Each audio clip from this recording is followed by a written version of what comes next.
All right. We are going deep today in the world of community involvement, how that relates to a real estate business and life in general. So this is our Ask Me Anything segment with the one and only Casey, who is our community expert. Ask a community expert anything. You might have seen him on Agent Power Huddle. Has been there a couple of times, and so we're like, dude, will you come on and can we ask you really, really hard questions about things you know lots about? And what was your answer, Casey? Absolutely, 100%. I would love that. All right, so I'm going to fire questions at you in a minute, but in case people missed your Agent Power Huddle, just so they know, so you're in Ohio, and what's your connection to being a community expert? Like, how did you get started with that? Let's just give 1 or 2 minutes on that before we dive into deep questions. Yeah, great question. So obviously I'm kind of born and raised in a smallish town. And so whenever I started in real estate, I was always big on relationships and connections.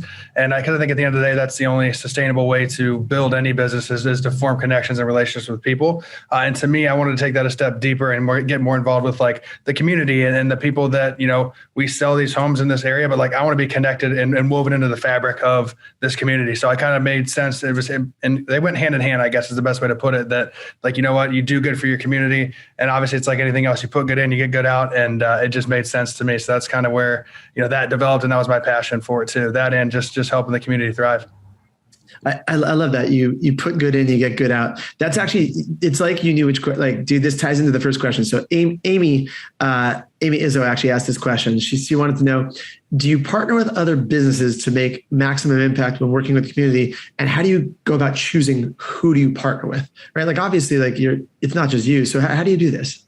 It's a great question. So basically, I do run a video series that highlights local small business called The Spotlight. So basically where we highlight these area local businesses. Essentially, I partner up with them. When I do that video series, I do that for them totally free. I pay my videographer to do it because, again, I'm trying to pour into the community a little bit. So whenever I do those spotlight things or when I do team up with businesses for these community events, I try to pick strategically based on people that share the same values and ideals that I have. I've always phrased it like I want to highlight people that deserve to be highlighted, no matter what facet of business it is. I mean, we've done things for donut shops, an Army veteran-owned bicycle shop, the local YMCA. I mean, and the list goes on, right? So I think for me, it's not so much, what there is to gain more so than who should be highlighted, right? Like the good people that are out there that, deserve to have that spotlight shown on them a little bit. So that's why I do that with the video series and with the events based on who we partner up with is honestly who has the same drive to impact and kind of be a part of the community as we do. And that's who we partner up with. No specific reason other than just, good people and surrounding yourself with them. Well, I love that. And I think you kind of, so Connie Roller had asked the kind of a piggyback question. She'd said, how do you make sure your values are reflected in your community involvement? Like clearly there's a piece of this, like you love to support local and entrepreneurs and small businesses. Is there anything else that like, do you recommend people connect with? I've seen people, do things about, they love animals. So dealing with local animal shelters, how do your own values get reflected in, your community involvement? Yeah, no, that's a great question. Cause I think anytime you're doing any sort of like community event or any sort of work with another group, like you have to be passionate about it, right? Like if there's no passion, there's no fire. One, the event's probably not going to be successful. Two, the message you're trying to get across is probably not going to be as well received as you'd want it to be. So I think the big thing for me is when I'm doing these different events or highlighting these different businesses, it's because I'm passionate about not only the people that are involved in the business, but actually what the topic is about, right? I think you can't be, gung-ho about every single event and every single thing that goes on. I think, that's where you got to not cast such a wide net. You got to get a little more focused, look a little bit more micro from that standpoint. Obviously it's not just kind of like that macro big perspective, but really file down, hey, these are my ideas, these are my values, and this aligns with that. And if there's something that's going on that like maybe isn't exactly what I'm all about, or if I'm not stoked about it, then I don't get involved. If I can help in other ways, of course, but I want to dedicate my time, energy, and resources to things that I'm passionate about and things that I know that if I go, put my full energy into it, that we're going to make a difference. I mean, that's kind of how I look at it. I love it. 2 people asked very similar questions, by the way. So once you get your values dialed in, 2 people, both Connie and Amy, asked the almost the same question, which is like, how do you start engaging in your community? And then also like, what's the best community engagement method? Like, I know you like video, but is that your preferred way? What's the best way to get engagement from the community? Great question there. So for me, like I just did a webinar for the West Coast agents for RE/MAX last Wednesday. And so community involvement, doing that was a big thing. And one of the points that I harped on there was whenever you're, doing these community involvement things. So look at what's going on. Number one, like be in tune to what's going on in the community. So like the area I'm from, Canal Fulton, has canal days, right? We have like the Ohio Erie Canal. It's like a big thing, but it's like basically a fair or a festival, right? So like there's ways to help out with that, setting up a booth, kind of helping them get ready and set up that kind of thing. Also, like, the local YMCA does, community day, right? So we make sure we're fully involved in that. And not only are we dedicating, money and resource, but we're dedicating our time, right? We're having our face be seen. So I think there's a difference. People, they don't just want your money, they want your time, and they want that invested. And I think that's what really shows, that you truly care, is when you're dedicating both your time and money. And for me, at the end of the day, I think it's truly important to get your face out there and get in front of these people. And then that's how you build those relationships, more so than just throwing money at it. Well, that's what I wanted you to go deeper in. So when you just said at the very end, you said build relationships. Like a lot of that, when you talk about being a community expert, I feel like a lot of what you do ties into building relationships, right? Like, are you consciously and strategically setting out, being like, I'm going to go build relationships, or is it something that's just a pretty organic thing that happens through the fact that you care and you get involved? Yeah, I think honestly, it's more natural than anything else. Of course, it's like anything. I mean, the more effort you put in, the more results you get out. Same thing. Think about going to the gym, right? If you're going in, you're putting that work in and day out. Yes, there's going to be, a growth. There's going to be, a change going on. And that's the same way with anything. So community involvement's no different, but it's a passion that I have and something that I, love to get involved in. So I'd say it's more natural for me. And anybody that really wants to do good in the community, I think it should be more so of the act of like, I do this because I want to, not because I expect to receive some sort of benefit. Because at the end of the day, when your focus is not so much on what's it going to do for me, it's more so what can I do for other people? That's when you win 100%, especially in community involvement. So that's the way that I've always looked at it. And that's how, I'm going to continue, because I just think that that's where you get that real true relationship, because people, they know when you're being genuine, they know when you're being authentic. When something's fake, they're like, it's so easy to tell anymore. You know what I mean? Your motivations are basically out there on Front Street. And I think that if you're doing something for, just how it looks versus how you truly feel about it, people know right away. They totally know. I think when you're kind of doing activities with people that share a really similar interest to you, it's pretty natural that those relationships are going to grow, right? Like, I mean, if you think about it, the way you're getting involved, are you helping plan events? Are you helping promote events that are already there? Like, what's typically your role?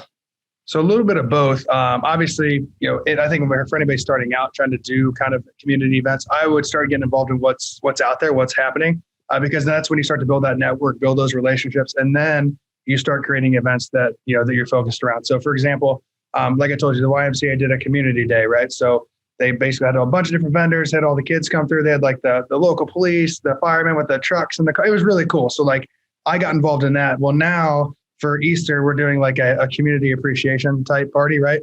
So we're going to use the YMCA, who we made that connection with, obviously. And we're going to do like an Easter egg hunt for all the kids in the community. Like, come, we're going to hide the eggs. I'm hiring somebody to play like the Easter bunny. And my photographer is going to come and take photos for the kid, their parents or whatever, so they can send it to them. And so, yeah, I mean, that's one example of like, hey, we were a part of a community day. Well, now we've done the spinoff and did, we're doing this on Easter, just to kind of give back to the community a little bit. So you can do it both. Yeah. And do you promote when you do this thing? I mean, I'm assuming you have like some sort of promotion behind it. Like, how do you get people to know about your, like, hey, we're doing an Easter egg hunt for the entire community? How do you get the word out about it? Yeah. So, I mean, there's a lot of different avenues, obviously, but leveraging the relationships that we built. So all the businesses that we've done work with, of course, there's like posters, flyers that we're putting out. We're doing social media, obviously advertising, just to kind of, and we have local groups, as I'm sure everybody does, but like Voice of Canal Fulton is huge, Voice of Lawrence Township, Clinton Village Talk. Like, so we're going to hit up all of those groups there, just inviting everybody to come out and check it out. So I think you just kind of a combo, you know what I mean? Obviously inviting people, past clients, members of the community, but word of mouth is huge, especially in a small town. So I think we're going to get it out there in front of these businesses, but also leverage, email, obviously, email marketing lists, because we're going to do like an Evite as well. So like that's going to be out there as well. And then again, like I said, I think doing more of the, Facebook and social media stuff. And that's where we honestly get a lot of our, traction, I would say. Right. But I mean, you are in a small town, but I think even if you're in, well, give me your opinion on this. Mm-hmm. If someone was in a bigger market or a bigger city, are there still ways to find little like hyper local, either neighborhoods or people based on interest groups to connect with and still create that small town feel? What's your take on that? 100%. Yeah. I think no matter how big an area is or a city is, there's always like small little areas. Like I'm very, I've only been there once, but like take LA, for example, right? Like when I went, obviously I got to see everything. I went to Santa Monica, I went to Venice, but like one of my favorite parts of LA was like Los Feliz, right? So like there's like a subset in that big, metropolis of a city, like had its own cool vibe, very, very hip, very trendy, that kind of thing. And so I think every city, no matter how big, has little areas like that you can get involved in and kind of make it. And then you just grow from there, right? So say you want to expand that, then you start to kind of cast your net a little wider, but start, with a focused approach on a small area and then build from there. So yeah, no matter how big it is, start small and work your way. And I think that's the best way to get it. Yeah. And you made a comment a few minutes ago that I hadn't really thought of when I've heard other people talk on this topic before, but when you're going to promote an event you're doing or to get the word out on something, you said, I leverage the relationships we had already built. So all the business owners, all the people that are pillars of the community, you're starting with them. Like that was the first thing you set out. How important, because I imagine that builds over time, how important are those relationships, not just for promoting your real estate business, I'm talking about for getting connection in all these events. How important are those for you? I think it's monumental. And two, the second point, that obviously like getting the word out to people, like these are, esteemed members of a community that have had businesses here sometimes for decades, right? So they're trusted within the community. And I think too, like when you start involving and having relationships with those kind of people, those are the folks that people trust and they want to be around. So you want to be associated with that group. Obviously, again, being as authentic and genuine as you can, but like leveraging the relationship because you are trying to do something good for the community. And I think if it's backed by people that are respected members that have been there for, years and years and years, that gives you even more legitimacy when you're talking these events and putting them on. So it's hugely important.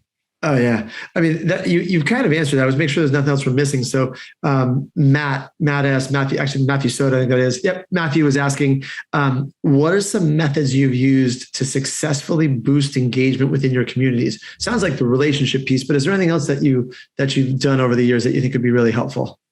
Yeah. I mean, I would say relationships is top, obviously, over everything else. But I would say the other thing too, and this is where kind of it gets lost a little bit because, and as you know, I mean, you have Power Agent Huddle and this, but consistency, I think is key, right? So for anything that you do, like if you're doing events, like continue to do it. Yeah, there's times where like, okay, this event may not have been that great, or like this did not, this video didn't do as well as I was hoping it would do, but like that doesn't stop you from being consistent with your message and your content. So I think some people, when you're doing events, they get easily discouraged and they're like, well, damn, that did not go how I thought it would or whatever, but it takes consistency. It's the same way with social media. It's the same way with doing videos, it's the same way with anything. And I think you can attest to that as well. I want to dive into that for a minute because, dude, you're totally right. I know so many people who were like, let's do this project. I'll get involved in this organization. We'll do an event, and it's a flop, or it feels like a flop because not as many people showed up as they were expecting. Have you ever done things that didn't work out the way you thought they would in your all the time, man? I always say that, like, and I with my new agents and stuff, and my newest, when we talked about Jaron on the air, Power Agent Huddle, rather, he just started his own team, which I love and I'm supporting it. But like, I'm helping him, cut his learning curve because I always say, dude, I made every mistake in the book, right? So I just learn through lessons, and lessons come from failing, right? So like for me, I failed a lot, but I've also realized what works from there, right? So there was. Ironically, it was like, I think it was our first like client appreciation party ever. Like I just started my team. We were maybe 4 members in. And we had like a list of, I don't know, like altogether it was like 400 or 500 people we were going to invite. And like we, by the time the event came and went, it was like, we had like 60 people maybe show up, out of the 400, so, and we had hired like, we did during Christmas time, we had hired somebody to play like Mr. and Mrs. Claus kind of thing. We did like the picture. I had my videographer do a video thing. We had like custom cookies and food, like that kind of thing. But we did not get like people really to come at all. I mean, we had some solid people that support us that came, but it was not a big success by any stretch. So like that first one, I was like, son of a bitch. I don't know if, we're going to, I don't know if this is going to be a thing, but we stayed consistent, and that consistency led to success in future events and not giving up. And that was the big thing. Yeah, there's always going to be flops. And even today, like when you're very good at something and you're going to do it, not everyone's going to be, a home run, but that shouldn't discourage you at all. I mean, you say it shouldn't, and I agree, but how did you get discouraged at times, or do you always have a pretty strong mindset? Like, let's just spend a few minutes on that. Yeah, no, I think that's a great point. Yeah, I mean, it's human nature to get discouraged when things don't go, the way you expect them to, at least. But what I found is when you're dedicated to, your focus on your vision and your method and like how you want to get there, like honestly, those, like, it takes the sting out of it. Right. So like, it's like this. When I first got into real estate, before I got my license, I was a title sales rep. Right. So I was calling every agent in our Stark and Summit counties. I mean, thousands and thousands of agents. And like for every 100 phone calls, I would get like one person that would meet with me. Right. I'm getting a lot of no's. And so like, at first I'm like, man, this sucks. This is discouraging. But I took that as like, you know what? This is not going to get any better. I'm not going to get better unless I continue to fight through the adversity that's coming. Right. So it sucks. It really does. And it does get you down. But I think if you're so dedicated, and and this is a big thing, it's so cliche in any motivational talk ever, but like it's really the why you want to do it. You know what I mean? Because motivation only lasts so long, in my opinion. Like, and I look at motivation as like a push, right? You're pushing towards something, but the why is what pulls you to get there. Right. In my opinion. So like, why is the reason that you're doing this? And that's going to pull you through those times where you're like, you know what? I am discouraged. This sucks. This didn't go according to plan. But guess what? That why is going to continue to pull me through. And I think that's the most important thing when you're doing any community involvement, any business, anything. Find out why and build from there. Because when you start to get worn down, that's what's going to pull you through. Yeah, I love that. I do. And Lisa, by the way, if we have anyone watching the Facebook feed who's dropping in questions, let me know. If you guys are watching this live in because we're streaming it inside the Agent Power Huddle Facebook group. If there's anyone who wants questions live for Casey, type them in the chat box and comments there, and Lisa will let us know so we can ask him. I've got another question from Matthew that he'd asked before, which is, what is the most fun community-based project you've been involved in? Okay. I like it. So no, that's a great question.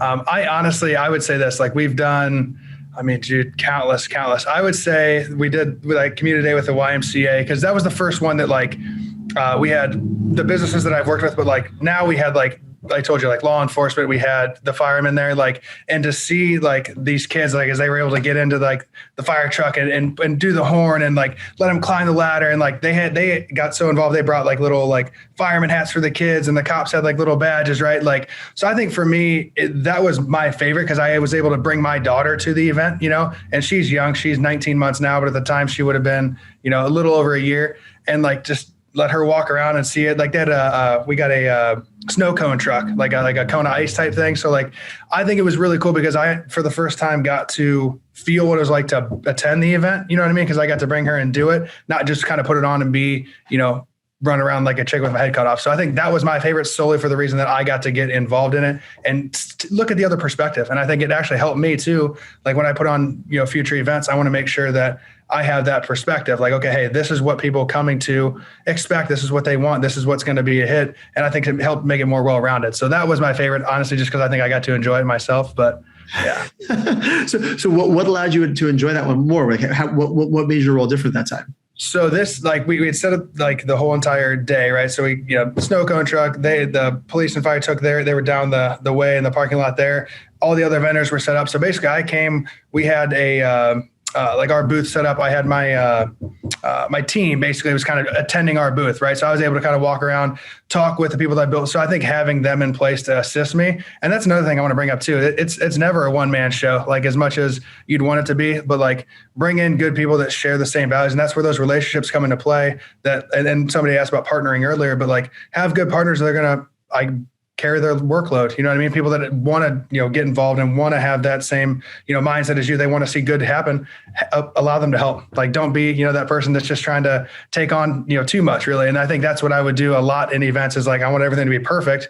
Well, nothing ever goes perfect, right? So I want to set it up to where it's great, and then bring in my team and allowing them to kind of, take over some of my responsibilities, and I was able to enjoy it a little more. So I think that's kind of was key. And I think it made it better too, because I was able to not just be shackled to one area, but like I'm walking around talking to the different vendors, talking to, the cops and the firemen and the chairman of the YMCA there, like getting to have those connections was, I think, even more important. So that was what made it pretty cool. That's awesome. We got a few minutes left. Would you give any advice that's different? There's a question for myself now. Would you give any advice that's different to a brand new or newer agent versus an experienced agent? Or is it more based like whether they should be doing community events, be involved, or is it more just based on their personal interest?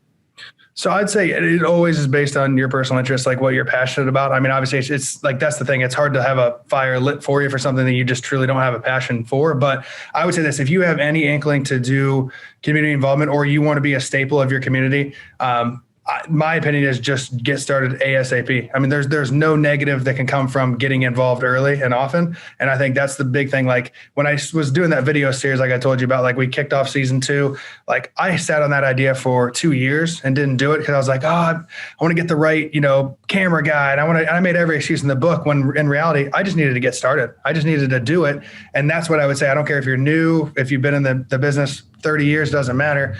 Get involved. It's never too late. And it's never, in my opinion, never a bad way to go about it. And yeah, you may not, I guess, reap the benefits right away, but like, that's not why you're doing it. It's a long play. It's a long-term goal. And that's what relationships are all about. Let's spend a few minutes, because people can go back and they can watch your Agent Power Huddle episode where you're talking about your show in season 1 and season 2. But just in case, let's give them a couple minutes here so they can what is this show? How does it tie into community involvement? Because I think it pulls all this together.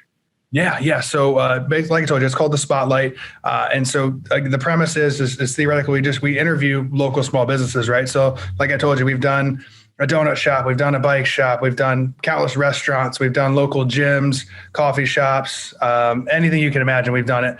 And so basically my goal is, whenever I interview somebody for The Spotlight, I do a quick sign on. My sign on is maybe 10, 15 seconds. But then the bulk of this 3 to 5 minute video is the business owner. We're essentially, me and my videographer, are asking them questions, right? And just authentic, like the camera is off to their side. They're just having a conversation with us and telling us what they're passionate about, because I wanted to make sure that each business that's featured gets featured in the way that they want to, right? I want them to tell their own story. And I think that's where people connect too. Like if, the local coffee shop here, if all of a sudden, they really get to see why, this person loves running the shop. What about this is appealing for that person. I think that makes a stronger connection with their market audience, right? So like they see that the owner is, really into this and loves this, like it forms a deeper connection, right? So I think the big thing with The Spotlight was highlighting these people that, one, deserve to be highlighted, but I want them to tell their own story. I'm just there to kind of be an avenue or an outlet to put it out there, right? So I think that was kind of my aha moment was,